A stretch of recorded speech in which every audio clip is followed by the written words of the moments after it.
Hello friends, मैं मानवेंद्र आपके बीच में एम ऑनलाइन क्लासेस से उपस्थित हूं।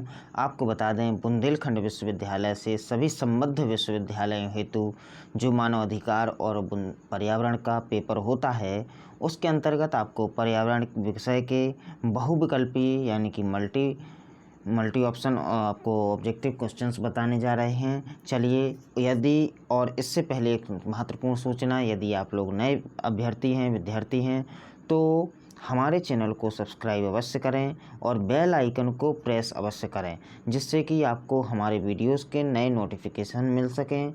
और चैनल को ज़्यादा से ज़्यादा दोस्तों तक शेयर करें और वीडियोस को देखने के बाद में पसंद आता है तो सब्सक्राइब लाइक ज़रूर करें। चलिए आगे बढ़ते हैं। देखिए, आपको BU झांसी एग्ज़ाम 2022 के लिए आपको यह वीडियो बताया जा रहा है और यह आगे भी क्वेश्चन आएंगे, यह आगे साल के लिए भी अच्छा है। चलिए देखते हैं, पहला प्रश्न क्या कहता है। मोतियों की माँ किसे कहा जाता है, आप लोगों को बताना है। पहला ऑप्शन है सीप को, हाथी दांत को, सागर की कौड़ी को, या फिर इनमें से कोई नहीं। तो आपको इसका जवाब बता दें दोस्तों, इसका जवाब जो है बिल्कुल सही जवाब होगा। यह क्या होगा, इसके लिए देखिए, यह आपका बिल्कुल सही जवाब होगा सीप इज़ द राइट आंसर। चलिए नेक्स्ट क्वेश्चन पे बढ़ते हैं दोस्तों। नेक्स्ट क्वेश्चन देखिए, यहाँ पर आपको सीप दिख रहा होगा। देखिए, ये आपको ऑप्शन आपकी PPT में मिल जाएगा। सीप बिल्कुल सही जवाब है। नेक्स्ट क्वेश्चन है, ग्रेट हिमालयन नेशनल पार्क किस प्रदेश में स्थित है। ग्रेट हिमालयन नेशनल पार्क कहाँ पर स्थित है, हिमाचल प्रदेश में, उत्तराखंड में, जम्मू कश्मीर में, या फिर सिक्किम में। जवाब दें कमेंट बॉक्स में, जल्दी जल्दी आप लोग जवाब देते चलें। आपको बता दें, इसका सही आंसर जो होगा वह होगा आपका हिमाचल प्रदेश, बिल्कुल सही जवाब है। नेक्स्ट क्वेश्चन पे चलते हैं दोस्तों। नेक्स्ट क्वेश्चन 3rd नंबर का, कुद्रेमुख राष्ट्रीय उद्यान किस प्रदेश में है। कुद्रेमुख राष्ट्रीय उद्यान किस प्रदेश में है, कर्नाटक में है, आंध्र प्रदेश में है, तमिलनाडु में है, या फिर उड़ीसा में है। सही जवाब दें, जल्दी से जवाब दें। तीसरे प्रश्न का जितने लोग जवाब दे रहे हैं, कर्नाटक बिल्कुल सही जवाब है, बिल्कुल सही जवाब दे रहे हैं। तीसरा जैसे वो लोग जवाब दे रहे हैं। पहला सुनाबेड़ा अभ्यारण्य किस प्रदेश में है, उड़ीसा में, कर्नाटक में, मध्य प्रदेश में, या फिर उत्तराखंड में। आप लोगों को जवाब देना है। चौथे प्रश्न का जो लोग जवाब दे रहे हैं, उड़ीसा, बिल्कुल सही जवाब है, उड़ीसा। चलिए इसके बाद में हम नेक्स्ट क्वेश्चन पे चलते हैं, 5वें नंबर की। यह सुपर 30 क्वेश्चंस की आपकी श्रृंखला है। पूरे प्रश्न देखें, वीडियो को एंड तक देखें, एक भी प्रश्न या फिर स्किप मत करें, वीडियो को बिल्कुल लगातार देखते रहें, जिससे कि आपको कोई भी क्वेश्चन ऐसा ना रहे कि आपके पेपर में आ जाए और आपसे बने ना। इसलिए पूरा वीडियो अवश्य देखें। और आप लोगों को एक और महत्वपूर्ण सूचना बता दे रहे हैं, यदि आप बुंदेलखंड विश्वविद्यालय के छात्र हैं तो आप लोग हमारे वहाँ प्लेलिस्ट में जा कर के BU झांसी के सभी सब्जेक्ट वाइज प्लेलिस्ट बनी हुई हैं। अपने अपने सब्जेक्ट के अकॉर्डिंग आप लोग वीडियोस को देख सकते हैं, अपनी अपनी इच्छा अनुसार, जो आप लोगों को ज़रूरत है, आवश्यकता अनुसार उन वीडियोस को देखें। जैसे अभी मानवाधिकार और पर्यावरण का पेपर होना है, तो उसके अंतर्गत आप लोगों को सारे को PDF आपको www.monlineclasses.com जो वेबसाइट है हमारी, उस पर BU झांसी पर टैप करने पर आपको सभी PDF मिल जाएंगी। यदि उसमें PDF नहीं उपलब्ध है तो आप लोगों को एक काम करना है, 939340 55 344 93 455 344 हमारा WhatsApp नंबर है। इस पर आप लोगों को मैसेज करना है, सर PDF उपलब्ध नहीं है, हमें वेबसाइट पर विजिट कर चुके हैं। तो आपको 2 घंटे के अंतर्गत, 1 घंटे के अंतर्गत आपको अंदर आपको सारी PDF उपलब्ध करा दी जाएंगी, जो वीडियोज़ आपको मिल चुके हैं। चलिए इसका जवाब देखते हैं। क्वेश्चन है, अंतर्राष्ट्रीय जैव विविधता का मुख्य कार्यालय कहाँ पर है। तो इसका जवाब आप लोगों को देना है। जितने लोग 5वें नंबर का जवाब दे रहे हैं, इटली बिल्कुल सही जवाब है, 5वें नंबर का। नेक्स्ट क्वेश्चन पर बढ़ते हैं दोस्तों। 6वें नंबर का क्वेश्चन है, विश्व संस्करण निगरानी केंद्र का मुख्यालय कहाँ पर है। कैम्ब्रिज में है, न्यूयॉर्क में है, शिकागो में है, या फिर टोक्यो में है। 6वें प्रश्न का जो लोग जवाब दे रहे हैं, कैम्ब्रिज बिल्कुल सही जवाब है, आपका A is the right answer. Next question पे बढ़ते हैं। 7 नंबर का क्वेश्चन 7 नंबर का क्वेश्चन कहता है कि पश्चिमी घाट इलाके के संरक्षण की सिफारिश किस विशेषज्ञ ने की। तो आपको बताना है पहला ऑप्शन है देवेंद्र पांडे, डॉक्टर माधव गाडगिल या फिर स्वामीनाथन या फिर मुकेश ऋषि। 7वें प्रश्न का जवाब देना है, जल्दी से जवाब दें। जितने लोगों ने बी पार्ट दिया है बिल्कुल सही जवाब है डॉक्टर माधव गाडगिल ने जो है पश्चिमी घाट इलाके के संरक्षण की सिफारिश के लिए विशेषज्ञ के ने सिफारिश की थी उसकी। 8वां प्रश्न क्या कहता है, जलवायु परिवर्तन एक्शन प्लान पर कार्य करने वाला भारत का पहला प्रदेश कौन सा है? दिल्ली है, उत्तर प्रदेश है, मध्य प्रदेश है या फिर उत्तराखंड है? 8वें प्रश्न का जवाब देना है। जितने लोगों ने जवाब दिया है दिल्ली, दिल्ली बिल्कुल सही जवाब है, बिल्कुल नोट कर लीजिए और आगे बढ़ते हैं। 9वें प्रश्न यानी कि 9 नंबर का क्वेश्चन क्या कहता है, निम्नलिखित देशों में से कौन सा UNFCCC के लिए गैर अनुबंधन पार्टी नहीं है? भारत, ऑस्ट्रेलिया, चीन, रूस। तो आपको जवाब देना है 9वें प्रश्न का। जो लोग जवाब दे रहे हैं बी पार्ट यानी कि ऑस्ट्रेलिया, बिल्कुल सही जवाब है, B part is the right answer. जल्दी जल्दी कमेंट बॉक्स में देते चलें और चैनल को सब्सक्राइब नहीं किया तो सब्सक्राइब अवश्य करें। 10वां प्रश्न, कच्छ की खाड़ी, मन्नार की खाड़ी, अंडमान निकोबार द्वीप समूह और लक्षद्वीप सब में क्या पाया जाता है? कीचड़दार क्षेत्र है या फिर मूंगा की चट्टान पाई जाती है या फिर सदाबहार वनस्पति है या फिर इनमें से कोई नहीं? जल्दी से जवाब दें। 10वें प्रश्न का जो लोग जवाब दे रहे हैं बी पार्ट यानी कि मूंगा की चट्टान जो है कच्छ की खाड़ी हो या फिर मन्नार की खाड़ी हो या फिर अंडमान निकोबार द्वीप समूह हो या फिर लक्षद्वीप समूह हो, इन सभी जगह पर मूंगा की चट्टानें पाई जाती हैं। चलिए, बंगाली देसी किसकी हाइब्रिड वैरायटी है? रुई की, शीशम की, जूट की या फिर चना की? 11 नंबर का जवाब देना है। जितने लोग जवाब दे रहे हैं रुई की, बंगाल देसी जो है किसकी हाइब्रिड वैरायटी है? रुई का हाइब्रिड वैरायटी है बंगाली देसी। नेक्स्ट क्वेश्चन है ग्लोबल वार्मिंग की संभाव्य मापने के लिए किस गैस का प्रयोग किया जाता है? कार्बन डाइऑक्साइड का, मीथेन का, ओजोन का या फिर सल्फर डाइऑक्साइड का? 12 नंबर का प्रश्न दीजिए दोस्तों, इसका जवाब दीजिए। इसको आपको बता दें कार्बन डाइऑक्साइड। ग्लोबल वार्मिंग की संभाव्यता मापने के लिए किस गैस का प्रयोग किया जाता है? तो कार्बन डाइऑक्साइड का। नेक्स्ट क्वेश्चन है 30 नंबर का क्वेश्चन। 13 नंबर का प्रश्न है ग्रीन क्लाइमेट एंड सेट करने के लिए UNFCCC कन्वेंशन कहाँ पर हुआ था? कोपेनहेगन में या फिर कैनकुन में या फिर बाली में या फिर पेरिस में? तो इसका जवाब देना है आपको। इसका जवाब है दोस्तों जो कि 13 नंबर का प्रश्न है, बिल्कुल सही जवाब है बाली, जो कि आपका इंडोनेशिया में है। देखिए आपको यहाँ दिख भी रहा है बाली कहाँ पर है, इंडोनेशिया में है। नेक्स्ट क्वेश्चन आपके ऊपर बढ़ते हैं क्या कह रहा है, हाइड्रोक्लोरोफ्लोरोकार्बन HCFC में 4 तत्व होते हैं, कौन कौन से होते हैं? देखिए दिख नहीं रहा होगा, अब दिखने लगेगा। हाइड्रोजन, क्लोरीन, फ्लोरीन और कार्बन।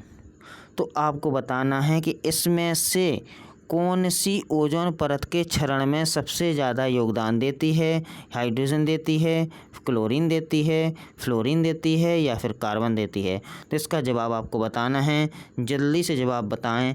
14 नंबर का क्वेश्चन, 14 नंबर का क्वेश्चन का जवाब जितने लोग दे रहे हैं क्लोरीन जो है आपका सबसे ज़्यादा ओजोन परत को क्षरण में सबसे ज़्यादा योगदान देती है। 15 नंबर का क्वेश्चन, 50% क्वेश्चन हम करने वाले हैं दोस्तों।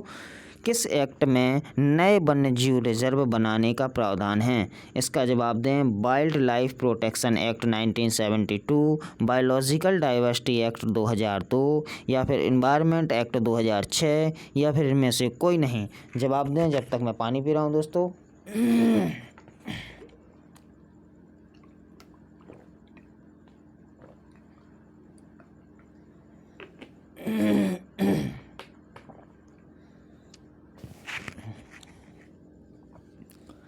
15 नंबर का जवाब जितने लोग दे रहे हैं देखिए दोस्तों दे चुके होंगे, इसका जवाब है इनमें से कोई नहीं। किस एक्ट में नए वन्यजीव रिजर्व बनाने का प्रावधान है? तो वह है आपका इनमें से कोई नहीं, इनमें से कोई भी ऐसा नहीं है। नेक्स्ट क्वेश्चन है आपका दोस्तों, भारत का पहला समुद्री जैव विविधता के लिए राष्ट्रीय केंद्र NCMB कहाँ पर है? जामनगर में, नई दिल्ली में, मुंबई में, गांधीनगर में। जवाब दें। 16 नंबर का जितने लोग जवाब दे रहे हैं ए पार्ट यानी कि जामनगर बिल्कुल सही जवाब है। भारत का पहला समुद्री जैव विविधता के लिए राष्ट्रीय केंद्र NCMB कहाँ पर स्थित है? तो वो आपका है जामनगर में। 17 नंबर का प्रश्न क्या कहता है दोस्तों? देखिए 17 नंबर का, निम्नलिखित में अंतर्राष्ट्रीय निकायों में से किसने बाघों को बचाने और बाघ के आवासों को संरक्षित करने के लिए ग्लोबल टाइगर इनोवेटिव शुरू करने के लिए सक्रिय रुचि ली है? किसने ली है दोस्तों? इसका जवाब बताना है आपको, जल्दी से जवाब बताएं। यूनाइटेड नेशन ने, या फिर वर्ल्ड बैंक ने, या फिर वर्ल्ड इकोनॉमिक फोरम ने, या फिर इनमें से कोई नहीं। 17 नंबर का जवाब जो लोग दे रहे हैं वर्ल्ड बैंक, बिल्कुल सही जवाब है वर्ल्ड बैंक आपका। कौन सा सही जवाब है? World bank. देखिए 18 नंबर का प्रश्न क्या कहता है? जापान की निम्नलिखित 2 बीमारियों पर ध्यान दीजिए। मीनामाता रोग या फिर इताई। मीनामाता रोग या फिर इताई, 2 बीमारियां हैं। इस बीमारी के फैलने की 2 वजह कौन सी हैं? पारा या आर्सेनिक और पारा कैडमियम आर्सेनिक।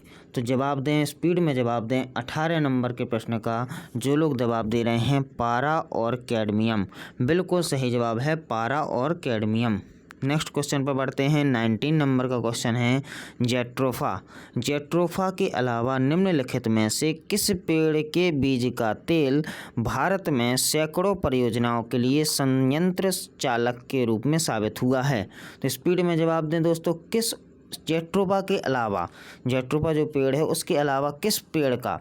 तो आपको इसका जवाब दे दें, इसका जवाब बताना है। 19 नंबर के प्रश्न का जवाब जो है पोंगामिया पिन्नाटा पेड़ है, जिसके बीज का तेल का भारत में संयंत्र चालक के रूप में प्रयोग साबित हुआ है। स्पीड में बढ़ते हैं दोस्तों। 20 नंबर का क्वेश्चन, इसके बाद 10 प्रश्न शेष बचेंगे। GRIHA मानक किससे संबंधित है? जल मानक से, पर्यावरण मानक से, आर्किटेक्चर मानक से, इनमें से कोई नहीं। तो 20 का जवाब देना है, जिसका जवाब है पर्यावरण मानक, बिल्कुल सही जवाब है। B part is the right answer दोस्तों। अब हम बढ़ते हैं 21 नंबर के क्वेश्चन की ओर, जो कि है जैव विविधता का अंतर्राष्ट्रीय कार्यालय है वीनस में, रोम में, जिनेवा में, या फिर पेरिस में? स्पीड में जवाब दें। 21 नंबर का जो लोग जवाब दे रहे हैं रोम बिल्कुल सही जवाब है, रोम में। जैव विविधता का अंतर्राष्ट्रीय कार्यालय कहाँ पर है दोस्तों? तो है आपका रोम में। 22 नंबर के प्रश्न की ओर बढ़ते हैं दोस्तों। निम्नलिखित पर ध्यान दीजिए। अंतर्राष्ट्रीय जैव विविधता, अंतर्राष्ट्रीय चावल अनुसंधान केंद्र, या फिर अंतर्राष्ट्रीय मक्का और गेहूं सुधार केंद्र, ये सभी तीनों केंद्र दिए गए हैं। यह क्रमशः किस देश में हैं? इटली, फिलीपींस, मैक्सिको, या फिर मैक्सिको, फिलीपींस, इटली, या फिर फिलीपींस, इटली, मैक्सिको, या फिर इनमें से कोई नहीं। जवाब दें स्पीड में दोस्तों। 22 नंबर के प्रश्न का जवाब दें कमेंट बॉक्स में। इसका आपको बता दें 22 नंबर का ए जवाब बिल्कुल सही है। इटली, फिलीपींस और मैक्सिको में यह तीनों संस्थान पाए जाते हैं। कौन कौन से? अंतर्राष्ट्रीय जैव विविधता, अंतर्राष्ट्रीय चावल अनुसंधान केंद्र और अंतर्राष्ट्रीय मक्का और गेहूं सुधार केंद्र।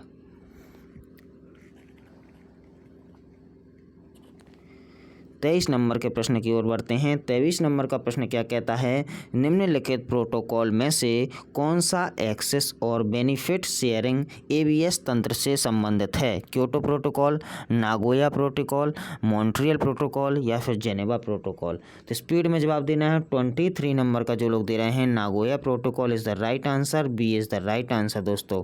बी आपका बिल्कुल सही जवाब है।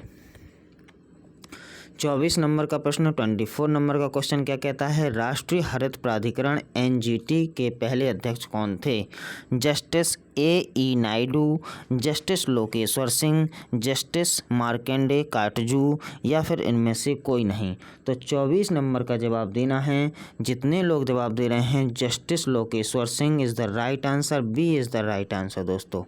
नेक्स्ट क्वेश्चन पढ़ते हैं 25 नंबर। चट्टानों के कितने प्रकार हैं? 1 है, 2 हैं या 3 हैं या 4 हैं? कितने प्रकार की चट्टानें होती हैं दोस्तों? तो आपको जवाब देना है 25 नंबर का क्वेश्चन का जवाब जो लोग दे रहे हैं सी पार्ट, यानी कि 3 प्रकार की चट्टानें होती हैं। जिसने सी पार्ट दिया है बिल्कुल सही जवाब है। नेक्स्ट क्वेश्चन क्या कहता है? निम्नलिखित में से कौन सा कथन गलत है? फोटोकेमिकल धुंध में हमेशा ओजोन होता है। कार्बन मोनोऑक्साइड का जहरीला प्रभाव ऑक्सीजन की तुलना में हीमोग्लोबिन के लिए अधिक से अधिक आकर्षक है। या फिर लीड ऑटोमोबाइल निकास का सबसे खतरनाक धातु प्रदूषक है। या फिर इनमें से कोई नहीं। तो 26 नंबर का जवाब देना है। जितने लोग जवाब दे रहे हैं कि इनमें से कोई नहीं, यह क्योंकि यह सभी के सभी सही कह रहे हैं। फोटोकेमिकल धुंध में हमेशा ओजोन होता है, यह भी सही है।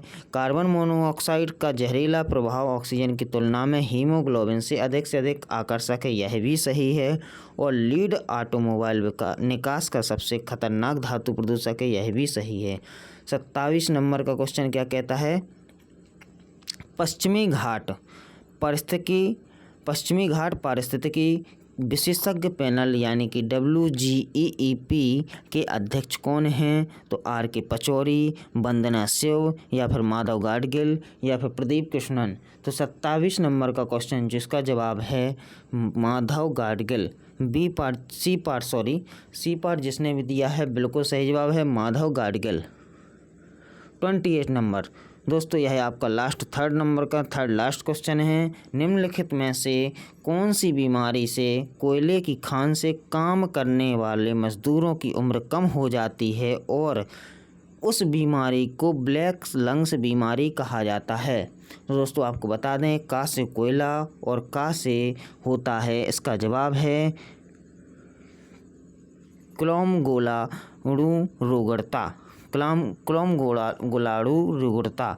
यह आपका सही जवाब है इसका, क्योंकि कोयले के द्वारा यह बीमारी होती है जिससे उम्र कम हो जाती है। सेकंड लास्ट क्वेश्चन क्या कहता है? निम्नलिखित बहुपक्षीय सम्मेलन में से कौन सा स्थायी कार्बनिक प्रदूषक में से मानव स्वास्थ्य और पर्यावरण की रक्षा करने के लिए है? बोन सम्मेलन, स्टॉकहोम सम्मेलन, रोटरडैम सम्मेलन या फिर बेसल सम्मेलन? जल्दी से जवाब दें, कमेंट बॉक्स में शेयर करें।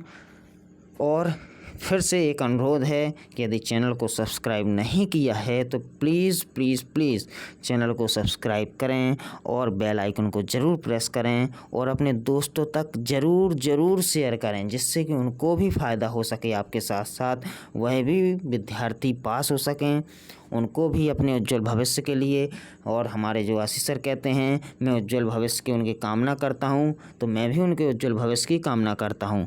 चलिए, तो 29 का जितने लोग जवाब दे रहे हैं बी पार्ट, स्टॉकहोम सम्मेलन। निम्नलिखित बहुपक्षीय सम्मेलन में से कौन सा स्थायी कार्बनिक प्रदूषक से मानव स्वास्थ्य और पर्यावरण की रक्षा करने के लिए है? स्टॉकहोम सम्मेलन। अब 30 नंबर का लास्ट क्वेश्चन आपको दोस्तों दिखाते हैं। पौधों के लिए सबसे अच्छी मिट्टी कौन सी है? बलुई मिट्टी, चिकनी मिट्टी या फिर काली मिट्टी या फिर लैटराइट मिट्टी? स्पीड में जवाब दें दोस्तों, पौधों के लिए सबसे अच्छी मिट्टी कौन सी है? आप लोगों को इसका जवाब देना है, जल्दी से दें। जितने लोग भी इसका जवाब दे रहे हैं चिकनी मिट्टी बिल्कुल सही जवाब है। B part is the right answer. पौधों के लिए कौन सी सबसे अच्छी मिट्टी होती है? वह होती है चिकनी मिट्टी। चलिए, इसी प्रकार से हमारे प्रश्नों की श्रृंखला समाप्त हुई दोस्तों। और जितने लोग जुड़े थे उनके लिए धन्यवाद। आप लोगों ने वीडियो को देखा और आप अपने दोस्तों तक, छोटे भाई बहनों तक, सभी तक शेयर करें, क्योंकि पर्यावरण एक ऐसा विषय है, यह आपके परीक्षा में ही नहीं सभी प्रतियोगी परीक्षाओं में भी आता है। तो आप लोग इसको शेयर करें और ज़्यादा से ज़्यादा लोग वीडियोस को शेयर करके लाइक करें और चैनल को सब्सक्राइब करें और बेल आइकन को ज़रूर प्रेस करें। और इसकी PDF हमने आपको बताया है कि हमारी वेबसाइट www.aimonlineclasses.com पर मिलेगी, जो आपको हमारे चैनल में जाकर के अबाउट सेक्शन में मिल जाएगा। फिर भी मैं लिखे दे रहा हूँ www. और जो नाम लिखा है AIM ऑनलाइन क्लासेस वो लिख देना है आपको यहाँ, और .com। इतना आपको लिखने पर आपको गूगल पर सर्च करेंगे तो हमारी वेबसाइट आ जाएगी। चलिए इसी प्रकार से चलते हैं दोस्तों, अब हम समाप्त करते हैं, क्लास यहीं पे समाप्त होती है और नेक्स्ट क्लास आपको बहुत ही अच्छी मिलेगी और आपके लिए बेस्ट ऑफ लक, आपको पेपर में आप सफलता प्राप्त करें। धन्यवाद दोस्तों, थैंक्स टू ऑल।